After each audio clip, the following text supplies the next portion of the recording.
reached out and asked if you had read the indictment, and you said you read it word for word, page for page, right? I did. I keep up. I love Jackson. Even though they've not been in court and they've not been found guilty, it's just an indictment at this point. They don't see it. My first statement was, think of your family. Think about your family. Put your family first. I never thought in a million years we would have been put in the situation that we were in. Never. Because we went through our whole career doing the right thing. It's utterly ridiculous to me. Utterly ridiculous. Utterly ridiculous.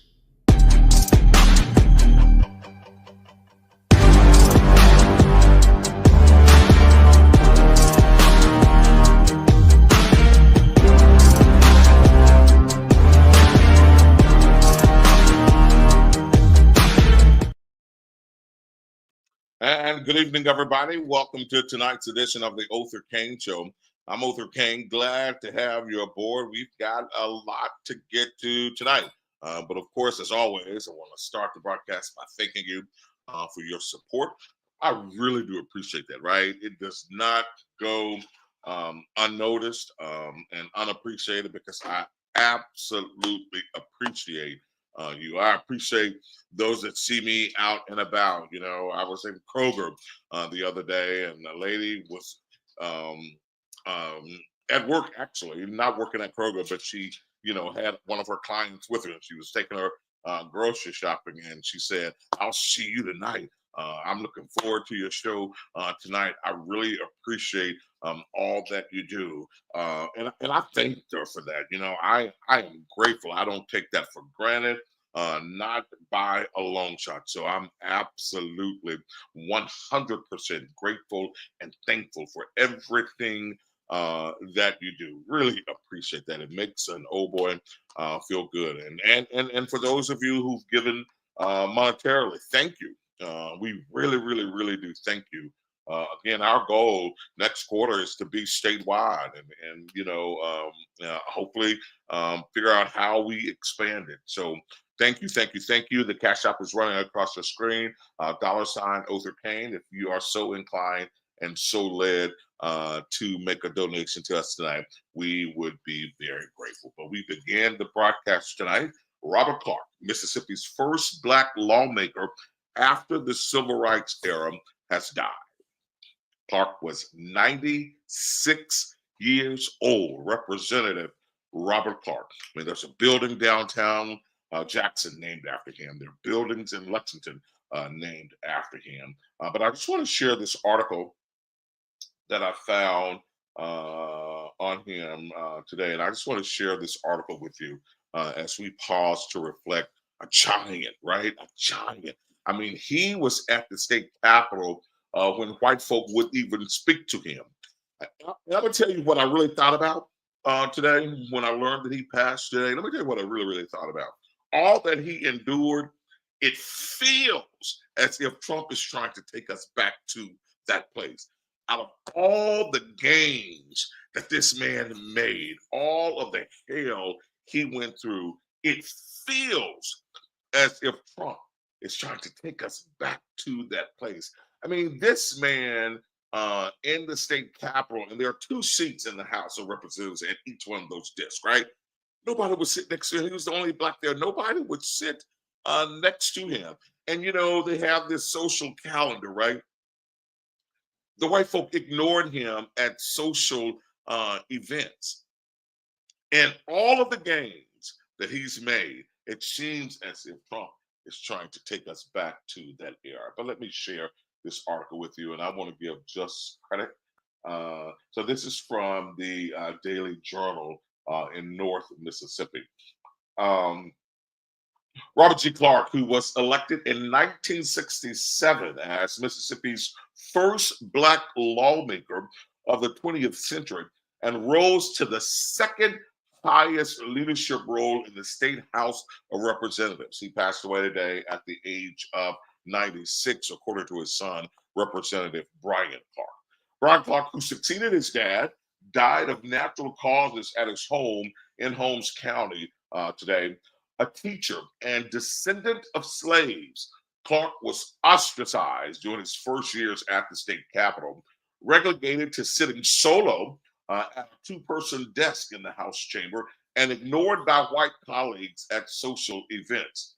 But by the time he left office 36 years later, he had served as chairman of both the House Ethics Committee and the powerful Education Committee. In a state where nearly 40% of residents are Black, he saw more Black candidates win seats as voting rights were enforced and more majority Black districts were drawn, sometimes under court order. Clark also won the respect and support of colleagues, Black and white, who elected him in January of 1992 to House Speaker pro tem, a position he retained until he retired in 2004. He became the second highest ranking Democrat at that Capitol. He was just amazing. Clark was among the 5 activists and elected officials honored in February of 2018 during a black tie optional gala at the newly opened Mississippi Civil Rights Museum. The glitzy event was a lifetime away from Clark's hard, scrabbled early days when most of his relatives worked in cotton fields on family land in Holmes County. As a small child, he would sit by the side of the field with his elderly grandfather, William Clark, who was born a slave and shared vivid memories of deprivation. He had never owned, quote, a pair of pants or shoes until after slavery, Robert Clark told the Associated Press in a 2018 interview. Their feed was poured over them in a trough, just like we feed hogs, and they had to get down and eat the best way that they could. That grandfather's wisdom, he said, helped give him the sense of self to become a leader. He says, quote, I'd throw a hand of corn over and the chickens would be eating. I'd throw another hand of corn over there and the chickens would leave that hand of corn and run to the other hand, Clark said. And I asked him, Grandpa, why them old crazy chickens got corn and just run to the other corn? He said, young man, they're just following the crowd. And he said, that's something I never want you to do. And from feeding the chickens, that became a part of me, he said, not just following a group, not following a crowd. Clark went to Michigan to earn a master's degree in education and then fulfilled a promise he had made to older relatives by returning to the family land in Mississippi. As a teacher and coach, he often went into athletes' homes. He says, quote, I realized many of the parents could not help their children with the lessons. And I went to the superintendent of education to ask him if he would implement an adult education program. And he told me, no, I don't think it's in the best interest of the county to do that. After the all-white local school board denied Clark's request to start the program that would primarily help Black students, he announced his candidacy for that board. Maneuvering to keep a Black man off the board, the local state representative got a change in state law to make that school board appointed rather than elected. Rather than accept defeat, Clark ran against that representative and made history by winning. Because Black people were generally not accepted in the Democratic Party that controlled Mississippi, Clark's family had belonged to what they called the Black and Tan segment of the Republican Party when he was a child. With allegiances flipping in the late 1960s, he ran his first legislative race as an independent. Only later would he run and win as a Democrat. On Inauguration Day in January of 1968, Clark didn't know if he would be allowed to take his oath. The white candidate he defeated had filed a complaint claiming he didn't live in Holmes County where his family had lived for generations. Clark arrived at the Capitol with his attorney, Miriam Wright, who later founded the Children's Defense Fund, a national advocacy group for the poor. They were standing near a statue of the late Theodore Bilbo, an ARC segregationist who had served as Mississippi governor and United States senator when they were told about 10 minutes before the ceremony that Clark would be sworn in. The ornate house chamber, with marble walls and stained glass windows, was filled with two-person oak desks where seatmates swapped gossip and often became fast friends. In January of 1968, in deeply segregated Mississippi, the senior member of Clark's local legislative delegation decreed that Clark would sit by himself. The isolation extended to group dinners for legislators. Nobody would sit with me, Clark said. Sitting alone at tables set for 6 or 8 created a dilemma, he recalled. I very shortly went up to 240 pounds. I didn't intend to gain weight. I just wasn't going to leave all that food on the table. Clark and his first wife, Essen, had 2 sons, Robert G. Clark III and Brian Clark. She died of cancer in 1977, and he raised their sons as a widower, homeschooling them and taking them to the state capitol while the legislature was in session. About 19 years after her death, Clark married Joanne Ross. In 2003, he chose not to seek re-election, and the seat was won by his second son, Brian Clark. Brian Clark also continued to practice law, and Robert G. Clark III, meanwhile, served as a chancery judge in 4 counties. Remembering the late state representative Robert Clark, an amazing man, an amazing career, an amazing impact on humanity, right? Just an awesome guy. Had an opportunity to interact with him a ton of times, and always a gentleman, always consistent, always straightforward.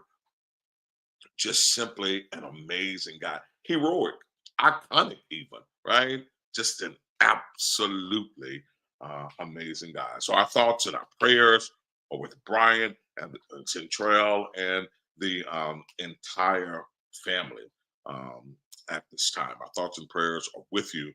Certainly, if there's anything that we can do, please don't hesitate to reach out to us. So we remember the late, great Robert G. Clark tonight. All right, so now we'll turn our attention to the elections, right? April 1st.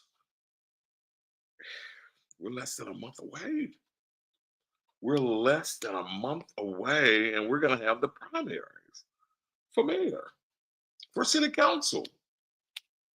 We are less than a month away. Our producer tonight had an opportunity to go over to Jackson State and witness the forum that was held. I think JSU TV, did the forum. Jackson State University hosted the forum. I think it was also broadcast on WJTV, Channel 12. It's good that they were able to get a local station to do it because of their signal. Byron Brown from WJTV served as the host, the moderator. And so I got to go back and watch it because I didn't see it, but our producer was there. She brought some clips back. She brought clips back from everybody, but I only want to show my top 5 and my sleeper. And we've not gotten a picture up of our sleeper. So I want to start with our sleeper. If you can find a clip that showcases Mr. DePriest. I agree collaboration is absolutely required, but I also recognize that a mayor is not going to dictate and force collaboration. And I appreciate, with Chief Wade's coming up on his interim appointment in June a couple of years ago, and the collaboration that he has built, and having sat in those meetings and watched what seemed to be a somewhat cold relationship with other agencies when he started out, and now the team approach that's there. So I feel like largely our elected officials need to be sure the resources are there, but then we need to just encourage the cooperation and know that trust takes time. There are a limited number of offenders in our city that are genuinely causing violence. And we need to recognize that with the collaboration between these groups, we're going to know who they are, and we're going to be able to deal with it effectively. Thank you. All right, that was Mr. Dupriest. He's my sleeper. I'm beginning to like his style, right, and like his conversation. All right, let's go to the current incumbent, Chokwe Antar Lumumba. So first and foremost, we don't have a problem with working with any sincere actors that want to work towards the safety of our residents. The true question is one of accountability, and whether those who are charged with policing our community are going to be accountable when instances take place. At the end of the day, people don't want to feel policed. They want to feel protected, and that is what is key for us. Now, I do want to go back to your prior question, because I find it awfully interesting that we have so many people who are interested in, alternative to incarceration. Programs that deal with, community-oriented crime reduction. But the reality is, we hadn't seen people working with us when we worked with our Office of Violence Prevention and Trauma Recovery. The reality is, when I took a stand and said, listen, open carry is harmful to our community, because I've had young women or ladies in Washington Edition calling me about men carrying automatic weapons, and when I took that stand, no one took that stand with me. So we can talk about what crime looks like in this community, but don't come with your plan today. Tell me what you've been doing up until this point in time. Thank you, man. And I gotta say that I agree with Mayor Lumumba, and that's the question that I'm gonna put to any candidate that comes on this show. What have you been doing for the city of Jackson prior to running for mayor? What have you done? Right? Where have you been? What have you done? All right, let's go now to former Hinds County Supervisor David Archie. The elephant in the room is crime. But if you have a plan, the number one thing is that you got to know how to pay for it. And this candidate, David L. Archie, I have a plan and I know how to pay for it. This pen that I'm wearing tonight proves it. And it says that I'm excellent in government. And when we decide to put together and implement a plan, you got to move forward on how you're going to finance that plan. I've already told you that we have a budget for more officers to come into the Jackson Police Department. We would use that budget to bring in part-time officers to get inside of the community, patrol that community, stabilize that community, and the regular patrol officers will continue to patrol the community as well as their beat. But we want officers in the community that never leave the community until we have crime under control. What we need is law enforcement equipment where we don't have to pay for it. You must know how to pay for it. All right, having a budget is very important, and clearly I wasn't there, so I don't know follow-up questions or anything like that. But I would have put him to the test. What's your budget? Show it to me. Let's talk about implementation. But it's kind of hard to get into all of that, and you got 14 people on the stage. Let's go now to State Senator John Horn. That we need to make sure that everyone is tied into the real crime topic, the real time crime center, so that you're getting the information in a timely fashion. I think that there needs to be everybody on the same communication system. Right now it's fragmented, and it does not get the job done. The 911 system is fragmented, it's not getting the job done, and we need to have regular communications with all of the policing organizations that exist within the city of Jackson, from the standpoint of the federal government, the county government, city government, as well as state government.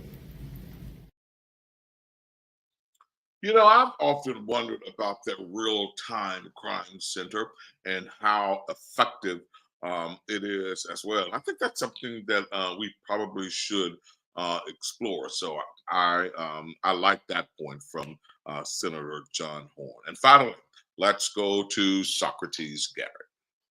That we know that we can make crime move anytime we get ready, but we got to have a balanced approach to it. And so I want to work with JSU, all of the law enforcement agencies, and I want to focus on getting the drugs out of our community and then deal with this high unemployment that's causing the folk to commit this crime. You know, when a young man or woman's number one asset is their pit bull or their rims, that creates a problem, and we got to deal with this cause, and we can focus on eliminating drugs, getting the guns of our community, and light this area up around Jackson State University.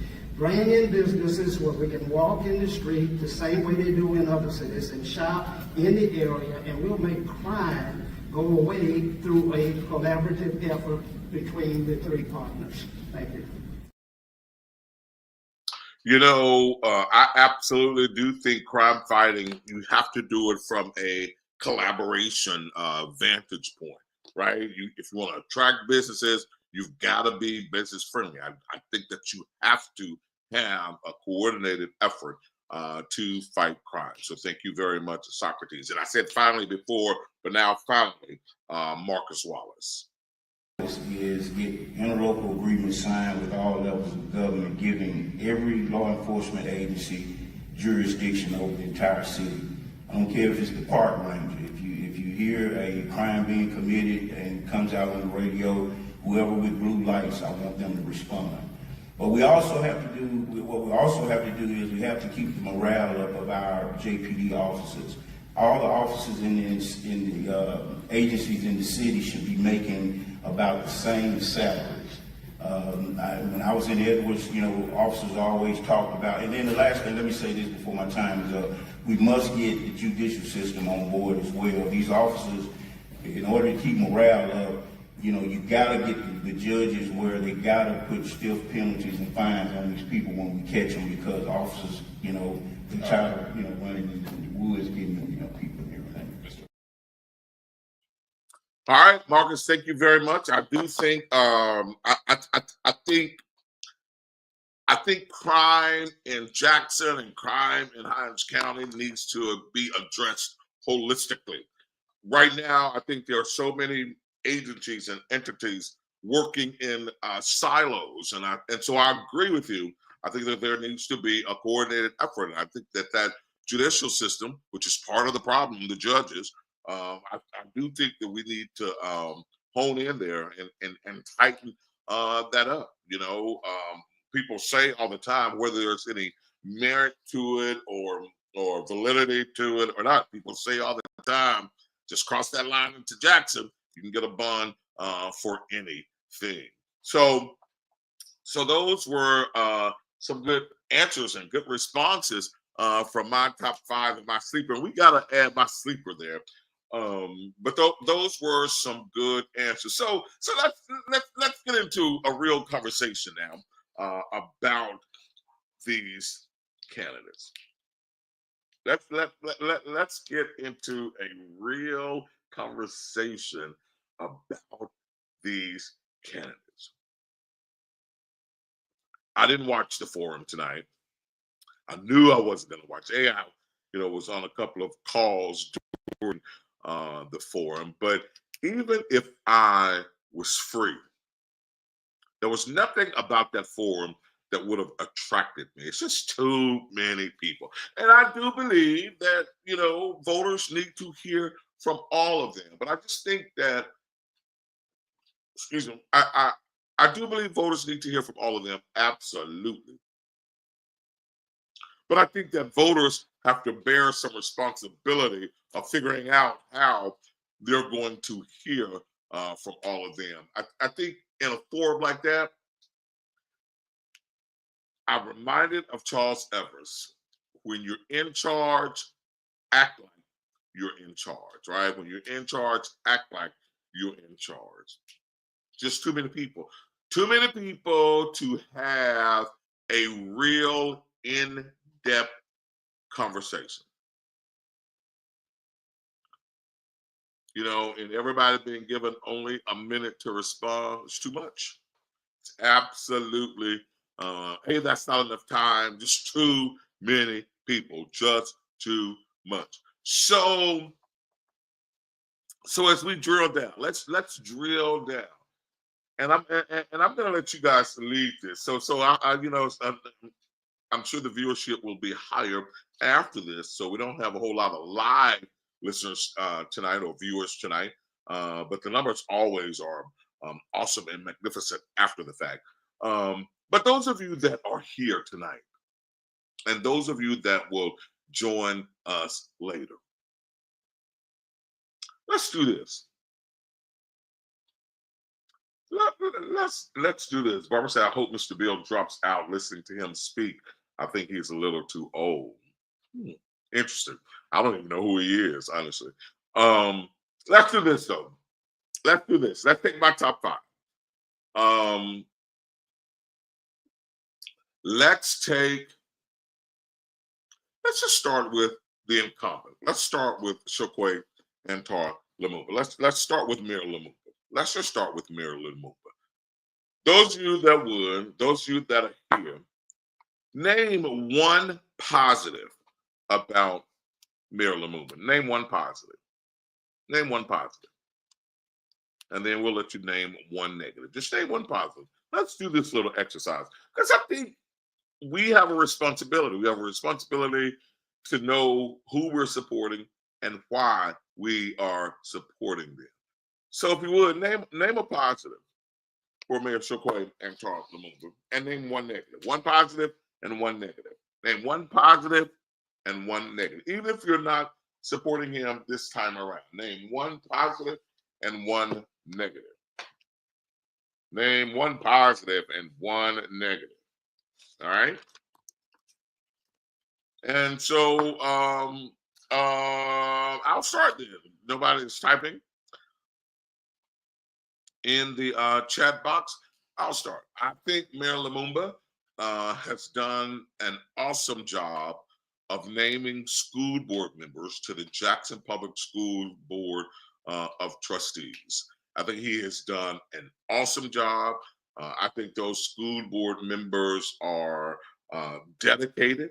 I think those school board members love the Jackson Public School District. I think that they govern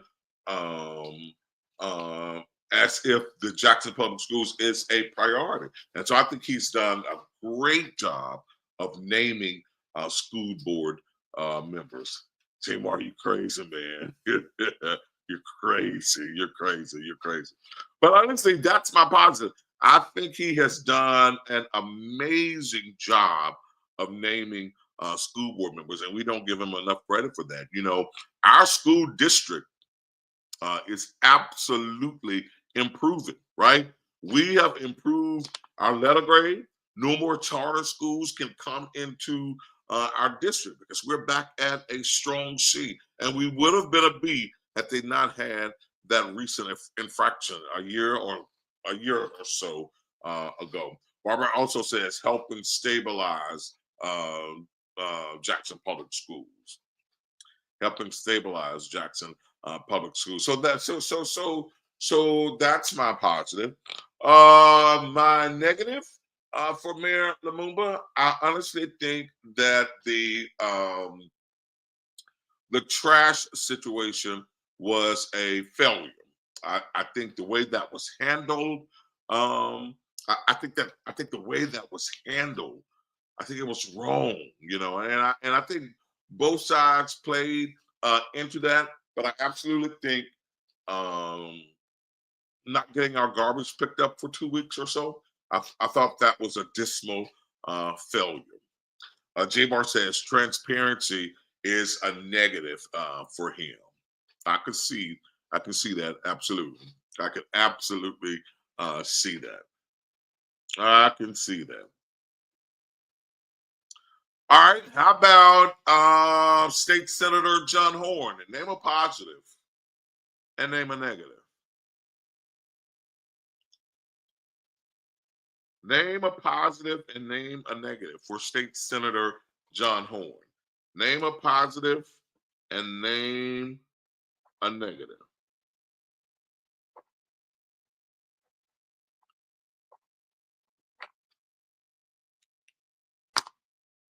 All right, so I will go. So my positive for Senator John Horn is that Barbara, I don't know what that means. his first go around with JPD. Not sure what that means. So you got to help me out with that. So my positive for State Senator John Horn would be his length of service at the state capitol. 32 years, that's a long time. His length of service at the state capitol, that would be my positive for John Horn. His length of service at the state capitol. That would be my positive. That's a long time. And to get elected repeatedly, that's good. So and my negative for State Senator John Horn would probably be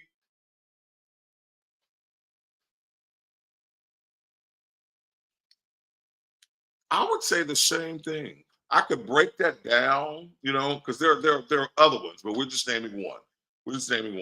But I would say that my negative would be just the exact same as my positive. My negative would be that he's been there 32 years, and I don't think the city of Jackson has felt the impact of him being there. Right? I don't think Jackson has felt the impact of him being there. All right. I'm assuming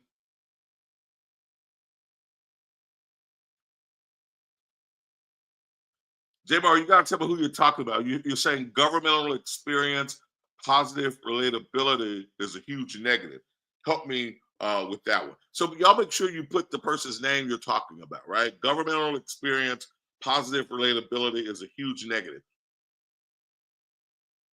I would assume that's for Horn, right? Is my assumption correct? I would assume that's for Horn because that actually sums up my positive and negative, right? You're saying governmental experience, positive, relatability is a huge negative. Horn, right? Okay, all right, good deal. Yep, I'm with you. I think you and I are on the absolute same page with Horn. Governmental experience, positive, relatability is a huge negative. I absolutely agree with you. So, Barbara, I'm lost with yours though. His pick for police chief before Wade. But what do you say? I don't know what you're saying. Are you saying that's a negative for Lumumba? Help me out there. His pick for police chief before Wade, which was James Davis, right? Are you saying that's a negative for the mayor? So y'all got to tell me who you're talking about in your comment. Bill says state relationships. I'm assuming that's Horn you're talking about, Bill Evans. You said state relationships, and I'm assuming that's a positive for Horn. So y'all got to help me. With your comments. Roger says lack of communication about what he has accomplished or helped to accomplish in the legislature. So I know that is for Horn, and I'm assuming that's your negative for him. So y'all kind of help me out. Roger, I'm assuming that's your negative for John Horn. A lack of communication about what he has accomplished or helped to accomplish in the legislature. Yeah, and I think that's where I am. I think that we're on the same page there. And I think a lot of people are there. You tout you've been there 32 years, but what has been the impact for Jackson? Right? What has been the impact for Jackson? All right, so let's move. Yes, that was a negative for the current mayor. All right, thank you, Barbara. All right, let's move. Make sure you put the people in your comments. So let's move to Marcus Wallace. Let's move to Marcus Wallace. One positive and one negative. One positive and one negative. Marcus Wallace, one positive for Marcus and one negative for Marcus. What are your thoughts there? One positive and one negative for Wallace. And for me, let's see, one positive for Marcus. I think that Marcus is very committed to Jackson, and he has shown that through the years, right? I think Marcus is very committed to the city of Jackson. He has shown that through the years. I have witnessed him helping young people. You know, I have a big passion for young people, so I've witnessed him helping young people buy uniforms, you know, providing transportation. So I've witnessed him doing that. So I would say that he's connected to the community. He's on the ground with people in the community. That would be my positive for Marcus Wallace. That would be my positive for Marcus Wallace. And he knows Jackson. He's committed to Jackson, and there is evidence of his work. So he's committed to the city. He already has boots on the ground in the city. And so my negative for Marcus, one of my negatives for Marcus would be, I'm gonna come right back to you, Barney. One of my negatives for Wallace would be, as a business owner, right? As a business owner, right? How have you connected your business to the growth of Jackson, right? How have you connected your business to the growth of Jackson? You know, and so my negative would be, you've benefited, but tell me about your larger efforts in terms of connecting your business to the city. So that would be my one negative about Marcus Wallace. While y'all are thinking, and Barbara, going to put your comment up in a second, let me go on and address Mr. Barney here. I heard you throw them shots at Trump earlier. Well-deserved shots, my brother. Well-deserved shots. Trump is trying to take us back. Trump is trying to take us back. That article that I read from, brother, that article that I read from about State Representative Robert Clark, Trump is trying to take us back to that era.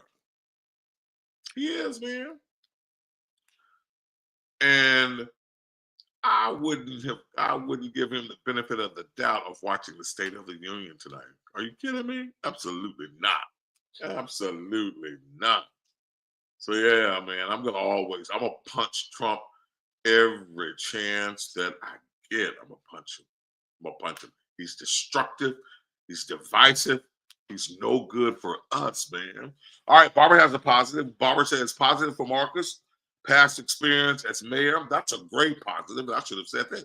Positive, past experience as a mayor, seeing him jump in and help in Jackson. That's a great positive for him. And Barbara says, I don't have a negative at this time. That's fair. That's absolutely fair. That's absolutely fair.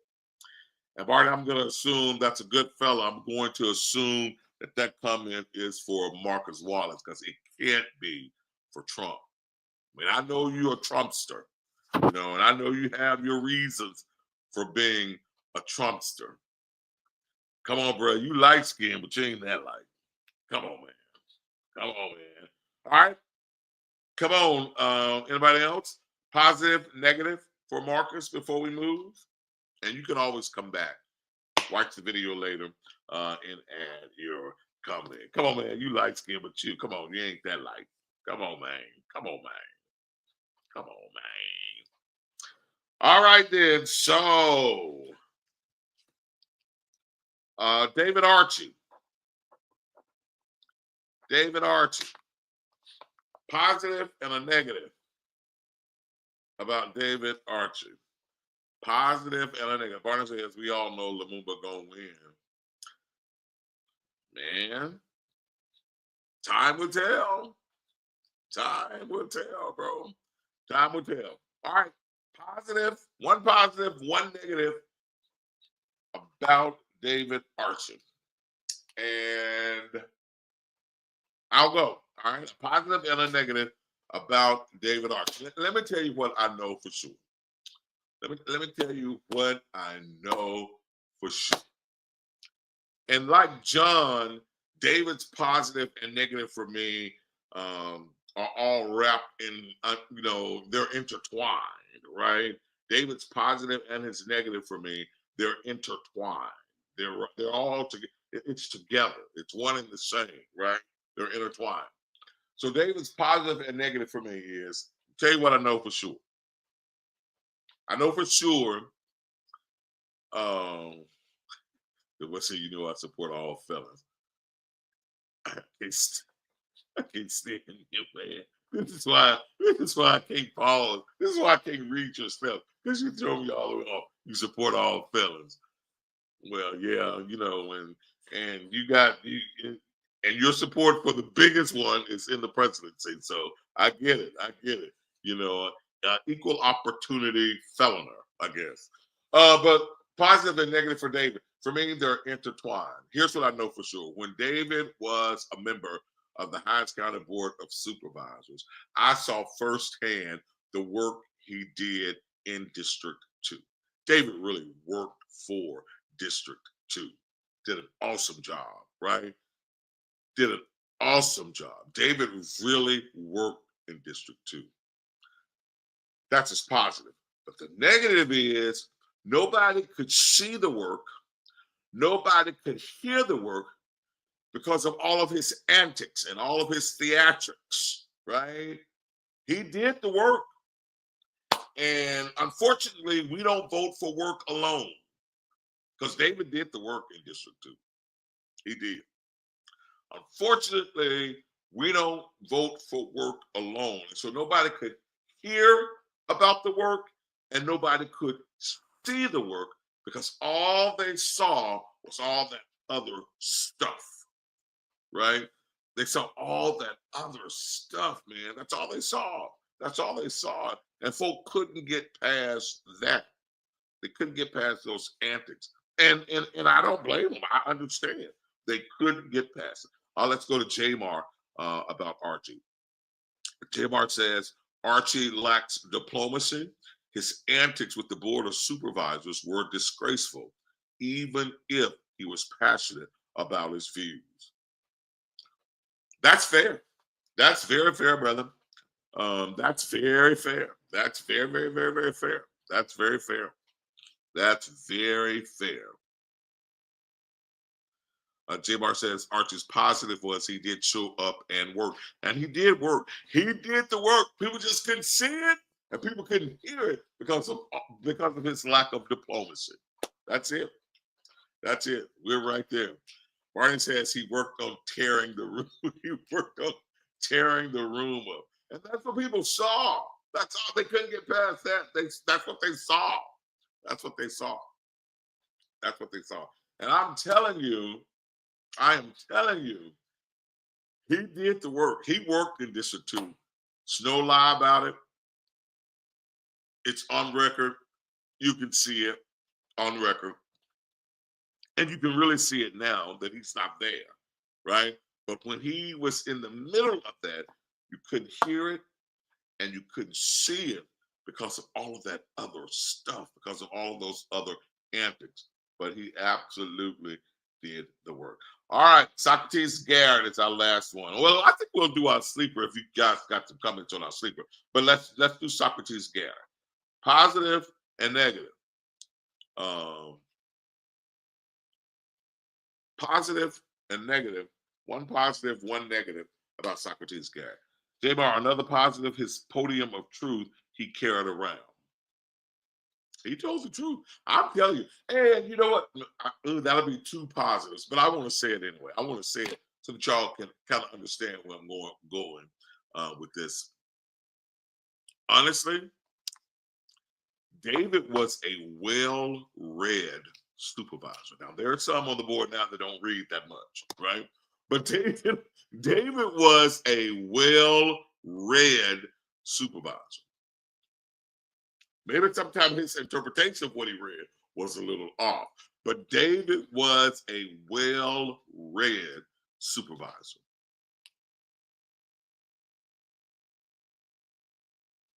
Roger, Positive, highlighting the community through the Mississippi link. I'm assuming that for Socrates. Positive, highlighting the community through the Mississippi link. Yeah, Socrates used to own the Mississippi link many years ago. It's under new ownership now, and having that tool was great then. It's great now to really highlight the good things that are happening in Jackson and across the state. So the Mississippi link is a very good tool there.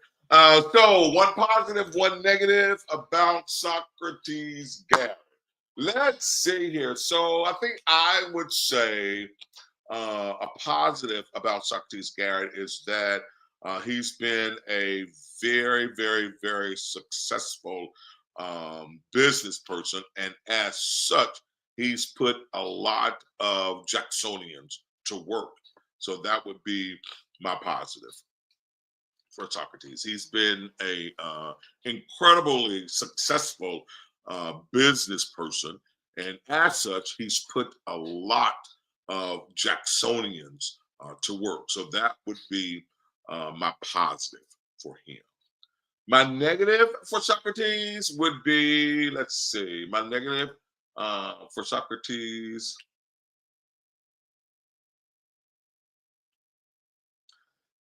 And hear me well, my negative for Socrates will probably be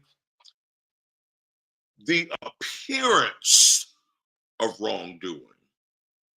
And I'll explain, right? So that would be my negative, the appearance of wrongdoing. I remember there was a time when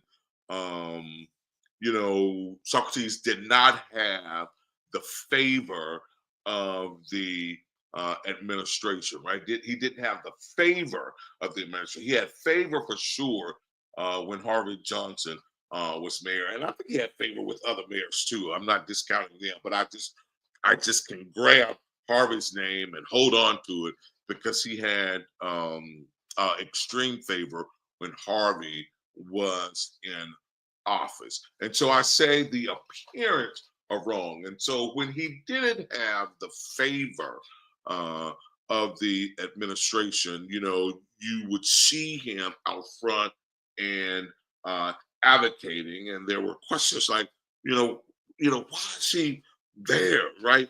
What has he done wrong that he is out front? And so that appearance of wrong, you look at some of the business practices like, the retro metro piece, you look at that as a failed business, if you would. And so the appearance of wrong, whether he was right or wrong, whether there was any wrong at all, it's the appearance. And I think that's a hurdle that he will have to overcome in some circles during this election process. So that would be my positive and my negative for Socrates Garrett. That would be my positive and my negative for Socrates.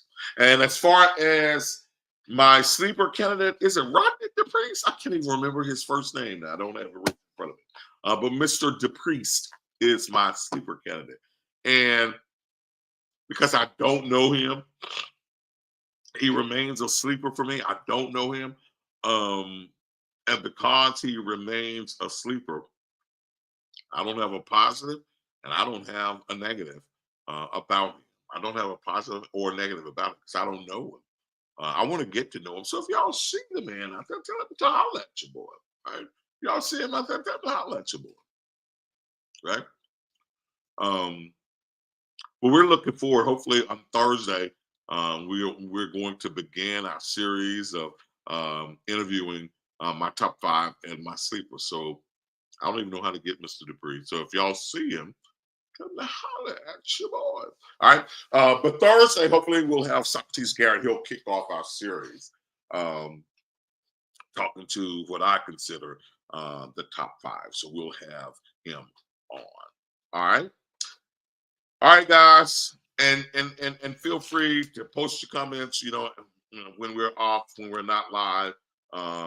Because I think it's important that we understand I think it's important that we understand who we're voting for. Barbara says, for the sleeper grew up in Jackson. That's a positive. That's a great point. That's a great point. And he grew up on Ellis Avenue in that area. So that's a good point. Good deal, Barbara. Thank you. That's a great point. That's a great point.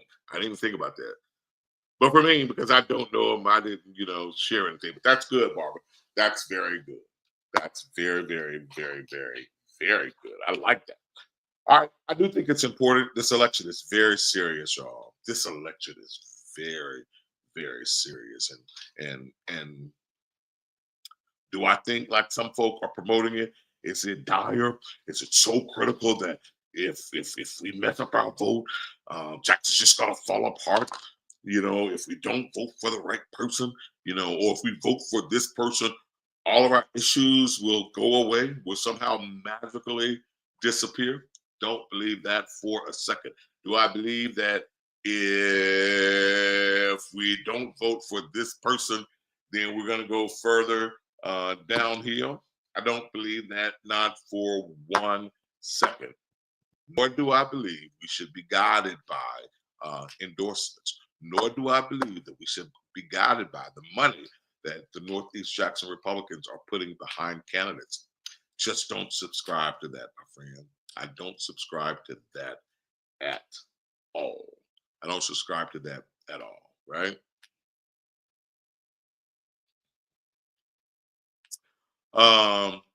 So first of all, Mr. Sarcastic, Biden was never asleep at a press conference, but yeah, that's not the example I was using. Sleeper meaning no one knows him, and that he might do better than folk are expecting him to do. That's Mr. Dupriest, and that's why he's my sleeper candidate.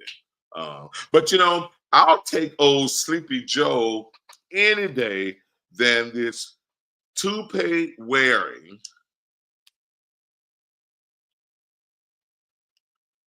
broke back orange clown that we have in office now. I'll take Sleepy Joe over him any day, any day, any day. All right. Hey, listen, but we end tonight the exact same way we started. So I was in New Orleans this past weekend. I actually got stuck there and had to spend an extra day. But if there's ever a city that you want to be stuck in, it's New Orleans, because I had a blast. I was stuck there on Sunday, so I had a blast staying there on Sunday. I ended up going to the Bacchus brunch and the Bacchus parade, and that was not on my list to do at all. But I had a ball. I absolutely had a ball. So if there's a city to be stranded in, stuck in, New Orleans is that city. So I had a blast on Sunday, the day that I was stuck. And Edward gave me this, and I thank you. So I missed my train on Sunday coming back, but I caught a good flight of those mimosas at Ruby Slipper. So he gave me that. Missed my train, but I caught a flight of mimosas. So it worked out perfectly. But sadly, it was in New Orleans on Saturday. I was at Luke's. I hate Barney. I'm in New Orleans now, and I still smell that Tom Ford. I did not shop on Friday, man. But have fun, man. Next year I'm playing better. I'm going to extend my stay till Wednesday next year, because it was great. I haven't been to Mardi Gras in years, but going this past weekend brought all those old memories back to me. So I'm gonna put it back in my regular rotation. But I got to get out of here. But we end tonight the same way we began. It was Saturday while I was having brunch at Luke's that I was made aware of the untimely passing of soul singer Angie Stone. And my heart just dropped. She died at 63 years old. She died in a car accident, and I was just absolutely heartbroken. I knew she sang the theme song for Girlfriends, but I had absolutely forgotten that she sang the theme song for girlfriends, and I played that over and over and over and over again when I was reminded of that. And I've been watching all of these clips, and I've been watching all of the connections that she had. Incredibly gifted. Incredibly gifted. Incredibly gifted. And so our thoughts and our prayers are with her son and her entire family. I think she had a son by D'Angelo, right? I think she had a son by D'Angelo. You know, folk try to criticize her because she spoke out about owning her music and wanting her royalties and not letting anybody take advantage of her publishing rights.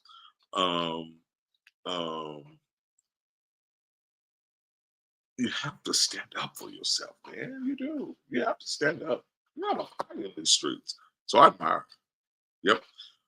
So that was, it's our hearts, our prayers, our thoughts are with Angie's family and her friends and all those that knew and loved her. Feel free to donate. Barney, I'll answer your question. What officer got sentenced today, or is that false? No, former Jackson police officer Torrance Mayfield was sentenced today. I think he got 24 months. I briefly had an exchange with him today. Look, Barney, you're there in New Orleans. Bring me some Tom Ford back. How about that? How about that, bro? Bring me some Tom Ford back. But yeah, we're gonna talk about that Torrance Mayfield situation. We're gonna talk about the Marshawn Chrysler because he is appealing his sentence. And I didn't read the article, but I did see a headline come up earlier today that lawyers for Lumumba, Owens, and Banks are expected back in court this week. So I need to check that out. So we're going to talk about that, though. We'll get a show dedicated to that coming up in the next week or so. All right. Listen, thank y'all for being here. I really do appreciate it. Feel free to donate. Cash App is $ Othor Cain. And finally, my last plea, my absolute last plea. And Barney, I want you a part of this. I'm sending this to you tonight. My last plea. Y'all, we gotta support. And God darn it, I should have pulled that video, but we'll play that video Thursday. We'll start the show. Remind me to start the show with Sacks to Suits on Thursday. But Sacks to Suits, it's coming up on June 14th. June 14th, Saturday, June 14th. We will be at the old Capitol Inn on State Street. I need your support. I need your support. We talk a lot of game. Now it's time to put our money where our mouth is. I need your support. We need to get 100 boys in suits. And Barney, I need you a part of this initiative. You and Fox, all right? I need your support. You can scan that QR code. Please help us. Please support. I need 100 men to help me get 100 boys in suits on Saturday, June 14th. We'll have a couple of auxiliary events before the end, but that will be the culminating event. All right. I need your support. We are the supermen and women that we are looking for and that our community needs. Need your help with that. We gossip and they're in trouble. We call, we tell, we talk. But now we can help. We can do, we can lead, we can serve. All right? That's all I got. Appreciate y'all. Have a good night. Thank you for your support.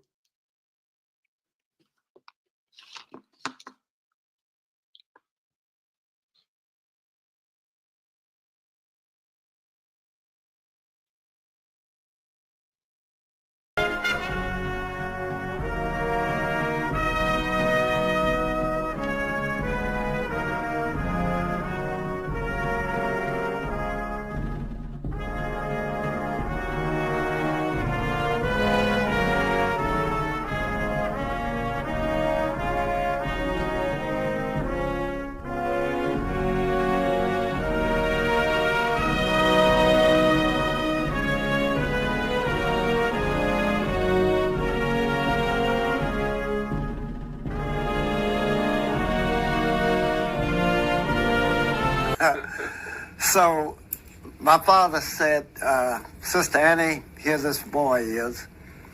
She said, boy, when you go to school and finish, we want you to come back home and take care of the family property. Oh, no, not me. You know, I don't like the country. You know, I can't stand the filth. I put up a strong argument. But my father and my aunt never said a word. So finally, when I had to argue all I could, I said, I don't want to, but if y'all want me to, I will. And she said, we do. And that's how I wound up coming back home and being on this place where, as I said earlier, my great-grandparents were slaves right on this plantation. This is the plantation where they were slaves.